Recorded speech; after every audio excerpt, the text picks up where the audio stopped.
In today's day and age, if there's one thing you don't want to be, it's racist. I know I personally lie awake at night worrying that I'll somehow say something or do something that will make someone feel, well, I'm not sure what, because that's when I usually drift off to sleep and dream about a scantily clad woman who lures me into a tremendous bowl of liquid marshmallow. And when I wake up, it's already morning, and I forgot what I was thinking about the night before. But still, racism is bad, so let's turn to our friends on the left to find out some things that are racist. One thing the left finds racist is salad. In a recent article in the New York Times, a former newspaper, writer Bonnie Tsui demanded to know, why is Asian salad still on the menu? Mrs. Tsui wrote, quote, "You might think Asian salad is culturally inclusive, and yet the Asian salad is often the one that comes with a winky, jokey name, Mr. Mao's, or Secret Asian Man, or Oriental Chop Chop." Oriental Chop Chop, that's a good one. No, sorry. Mrs. Tsui says it's wrong to call something Asian as if it comes from an entire continent instead of a specific country. And she goes on to say she is so glad she lives such a protected, privileged American life that she can write articles about salad instead of having to walk more than a mile to get fresh water, as tens of millions of women have to do in Asia. And maybe she didn't say that last part. Maybe that was me. Anyway, another thing leftists find racist is asking people for picture ID before they vote. This is very racist, because whereas white people have picture ID that they use to buy a drink or apply for welfare or get on airplanes, black people's faces are too dark to appear in photographs, and therefore they must always remain sober and work for a living, and they can only fly places by flapping their arms. It's just as well, because if black people had to use picture ID to vote, many Democrat voters might cease to exist, and many of those who continue to exist would only get to vote once. It's simply not fair. Yet another thing that's racist is owning a gun for home safety. Fantasy filmmaker and unhappy fat man Michael Moore says wanting to own a gun to protect your home and family is racist because, quote, and yes, this is a real quote, "that imaginary person that's going to break into your home and kill you, who does that person look like? You know it's not freckle-faced Jimmy down the street, is it?" Unquote. So, if you don't want Michael Moore to think you're racist, next time a black man breaks into your home, the best thing to do is shoot him and then say, "Oh, sorry, I thought you were Jimmy."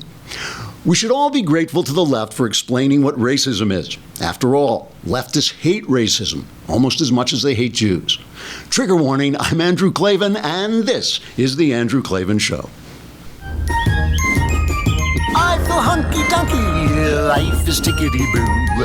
Birds are winging, also singing hunky-dunky-doo. Ship-shape, tipsy-topsy, the world is zippity-zing. It's a wonderful day, hurrah, hooray! It makes me want to sing. Oh, hurrah, hooray! Oh, hooray, hurrah! All right, we have a lot to talk about before the Klavanless weekend plunges us into the darkness, the exterior darkness, where there will be great wailing and gnashing of teeth. Among the things we're going to talk about, we're going to finish our conversation about the Beatles in a discussion that will include the Beatles, Leo Tolstoy, and Edmund Burke. Now, I bet you can go through every podcast on iTunes and you will not find one other person discussing the Beatles, Leo Tolstoy, and Edmund Burke, especially who actually knows anything about the Beatles, Leo Tolstoy, and Edmund Burke. So you won't get to hear that if you're on Facebook and YouTube. You got to come over to thedailywire.com where you can hear it. But if you subscribed, here's important news, actually. If you subscribe, you can watch the whole show right on the Daily Wire website, so you don't have to bounce around. But here's some important news. We're going to raise our subscription rates. Right now, it's a lousy $8 a month, but on July 1st, it's going up. I don't know by how much. I think it's going to be $1,000 a week after that. But the thing is, we're not raising it on people who already have a subscription. So if you have a subscription, you get to go on paying a lousy $8 a month. So if you want to subscribe, if you think you might subscribe, this would be a good time to do it, because as of July 1st, we come to your house and repossess your car. You know, right now, you can get everything you need for a lousy $8 a month, plus the mailbag. And if you subscribe for a year, you get Say It's So by Ben Shapiro and David Shapiro, whoever they are. But it's a really good book about the White Sox championship season in 2005. So almost as we are speaking, they are unveiling the Senate version of Obamacare reform, repeal, replace, something, whatever it is they're doing. And, I'm not going to discuss it too much because I can basically guess what's happening. I mean, I saw a couple of headlines. It was really happening as I was walking into the studio. I could read it off the computer and kind of come up with a fast take opinion. But why should I do that? I mean, one of the reasons my opinions are always right is because I actually think about what I'm going to say and read into it a little more deeply and take some time over it. But I can tell you what it is. It doesn't repeal. They're not going to repeal Obamacare.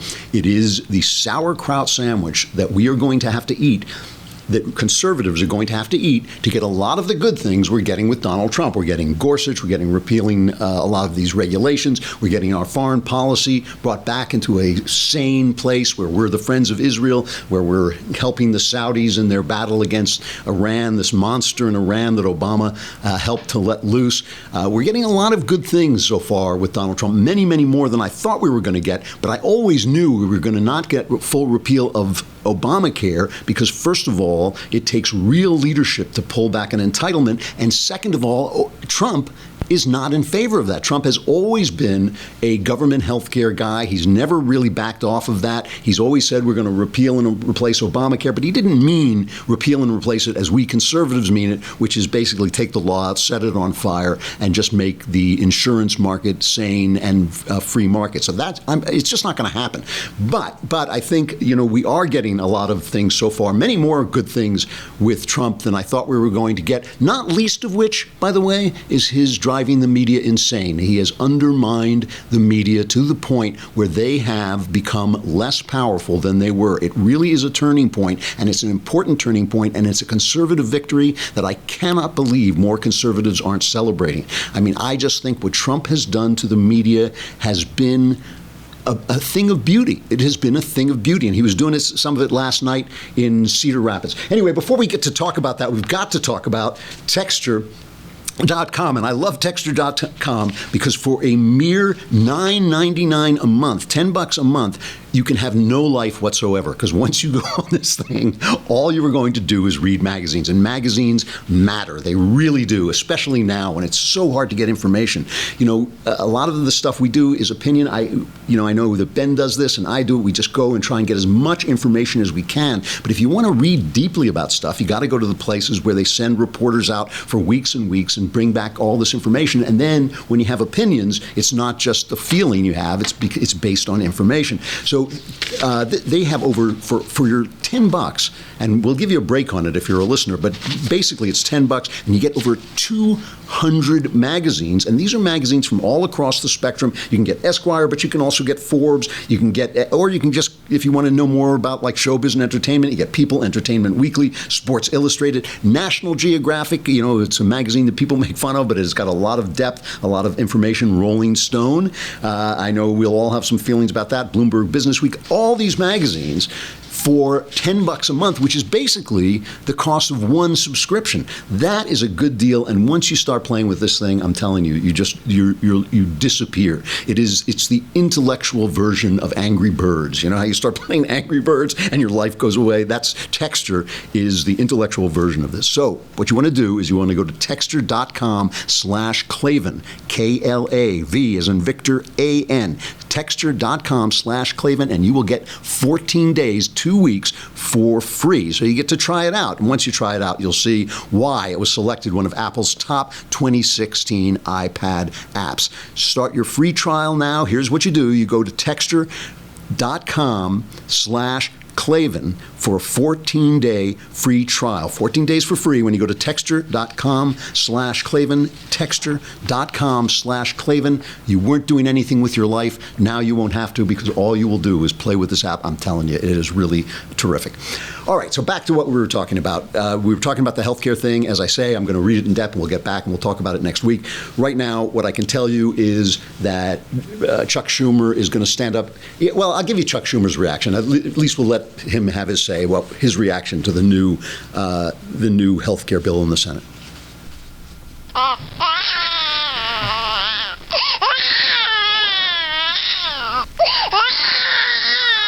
Guards, Dad. Hey, Mama's boy. I bet you're gonna cry. Come on, mama's boy. Let's see you cry, come on. So it's reliable. Trump is calling him crying Chuck, he calls him. So it's, they've been saying this all along. They have been saying that they are doing nothing but obstructing this. And Trump went to Cedar Rapids, and he was trolling them about this. This is important because of this election that just took place. Before I'm talking about, obviously, especially the Georgia election, where Karen Handel won despite them throwing $30 million into this kind of pajama boy, Ossoff guy that they thought was going to go. And you know why they thought they were going to win? They thought they were going to win because this district is a highly intelligent district. And, of course, the one thing the Democrats know is that highly intelligent people are Democrats and conservatives and Republicans are stupid. That is what they know. They know this for a fact. That's why they thought they could pile $30 million into this place and take it, because they were smart people. They weren't going to vote for somebody who might vote with Donald Trump, and Donald Trump just barely won there. And they thought, well, they're smart people, so we'll go in there, and they lost. Charles Krauthammer, before the election took place, had a prediction. He made a prediction. Let's play. I love Charles Krauthammer, and I love his name. He sounds like a Viking chieftain, Charles Hammer of the Krauts. But here was his prediction before the election. If the Democrat wins, the headlines are going to be, in referendum on Trump, Democrats win. I guarantee you. If he loses, the headlines will be, in a race that doesn't mean anything, in a special election with special circumstances would turn out problematic, etc. They'll say that, of course, the Republicans won the seat with Tom Price by 23 points last time, so what do you expect? So this is how it's going to be played. Everybody's waiting. If there's a stumble by the Republicans, it'll be hyped from here to Sunday. But I really think these special elections are very special. Where else are you going to pour in $25 million into a House race? It's rather insane. All right. So in other words, if the Democrat won, it was going to be a presage of the 2018 tsunami for the Democrats. If the Republicans won, it wasn't going to mean anything. It wasn't quite true. It wasn't quite true. The way these things work is they don't work immediately. What happens is they just stop talking about the election a lot faster. I mean, it's kind of like the shooting of Steve Scalise at the ball field. And thank God, the guy's getting better, which was really, he looked like he was in trouble there. Obviously a tough guy, fought his way through, seems to be on the mend, which is great to hear. But this long after Gabby Giffords, the Democrat congresswoman, was shot in Arizona, this was still the top headline on CNN. Now Scalise has been relegated to nowhere because he was shot by a Bernie bro. So, it's not as big a story. And the same thing is happening with this. The election was going to be important for a couple of days, but there are some voices on the left that are beginning to get it. It's like little notes, It's like the way scientific revolutions take place. Little anomalies first appear, and then suddenly you realize, the whole theory is wrong, and the whole thing. These are the little voices that are coming up. So now we have Representative Tim Ryan of Ohio has been going around saying, our brand, the Democrat brand, is more toxic than Donald Trump, because they keep talking about these approval ratings. Let me just stop for a minute about these approval ratings. One of the things about this Karen Handel Georgia election is the polls kept telling everybody that she was going to lose. And they kept touting these because they hoped that they would, swing the election. They hoped that it'd have an effect on the election. But the thing about these polls is that they've been wrong a lot, and they've always been wrong on the same side. They have not once have they overestimated the Republican victory, not once. And that has got to tell you something, okay? It has got to tell you something. There is no science for predicting the future. This is the thing about climate change science. There's not even science for predicting the future of a machine, which you should be able to predict. The way predictions work, the way engineers make predictions, is you feed information in, and as you get closer and closer to the event that you're predicting, your prediction gets better and better. That's the way weather reports work. 2 minutes before the rainstorm starts, you have a better chance of predicting the rainstorm than you do 10 days out when your prediction is probably going to be off, So it's more information as you get closer and closer. And that is why it was so hilarious on the night of the Trump-Hillary election to watch the predictions of the New York Times as the lines crossed. They started out that Hillary had a 95% chance of winning, and then just before Trump won, it was Trump who had the 95% chance. So the lines crossed. That is the way real predictions work, and that is why you don't have to take climate change predictions very seriously at all.